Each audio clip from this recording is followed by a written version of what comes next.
வணக்கம்.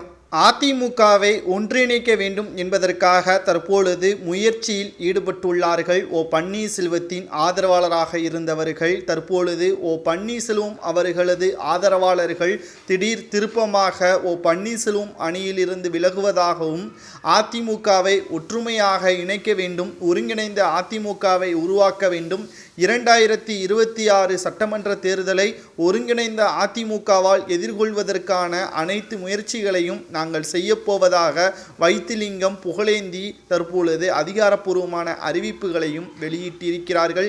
இதனால் பன்னீர்செல்வத்தின் கூடாரம் சுக்குநூறாக உடைந்து விட்டது என்றே நாம் கூறலாம். கிட்டத்தட்ட முன்னாள் முதல்வர் ஜெயலலிதாவின் மறைவிற்கு பிறகு பல்வேறு விதமான அதிரடியான மாற்றங்கள் தற்பொழுது அதிமுகவில் நடைபெற்று கொண்டேதான் இருக்கிறது.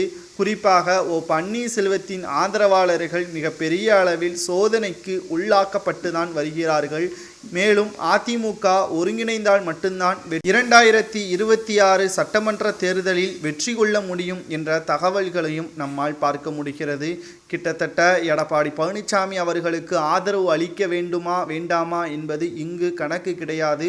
அதிமுக வெற்றியடைய வேண்டும், அதற்கு என்ன செய்யலாம் என்பதுதான் தற்பொழுது அதிமுகவின் நிர்வாகிகளும் தொண்டர்களும் எடுக்கக்கூடிய முடிவுகளை பொறுத்துதான் வரக்கூடிய வருடங்களில் அதிமுகவின் நிலைமை என்னவாக மாறப்போகிறது என்ற செய்தியை நம்மால் பார்க்க முடியும். மேலும் வைத்திலிங்கம், மனோஜ் பாண்டியன், புகழேந்தி இவர்கள் பன்னீர்செல்வம் அணியிலிருந்து விலகுவதாகவும், அதிமுகவை ஒன்றிணைய வேண்டும் என்ற முயற்சியை ஏற்படுத்தியிருப்பதை பற்றி உங்களது கருத்துக்களை கமெண்ட் வாயிலாக கூறுங்கள். இந்த முடிவு இவர்கள் பதவிற்காகவும் பணத்திற்காகவும் புதிதாக தொடங்கப்பட்ட அதிமுக ஒருங்கிணைந்த குழு என்றை ஏற்படாமல் இருக்குமேயானால் நிச்சயமாக அதிமுக ஒன்றிணையும். இவர்கள் பணத்திற்கும் பதவிற்கும் இந்த குழுவை ஏற்படுத்தியிருந்தால் நிச்சயமாக வரக்கூடிய வருடங்களில் அதிமுக தோல்வியை தான் தழுவும். அதில் எந்த ஒரு மாற்று கருத்தும் கிடையாது.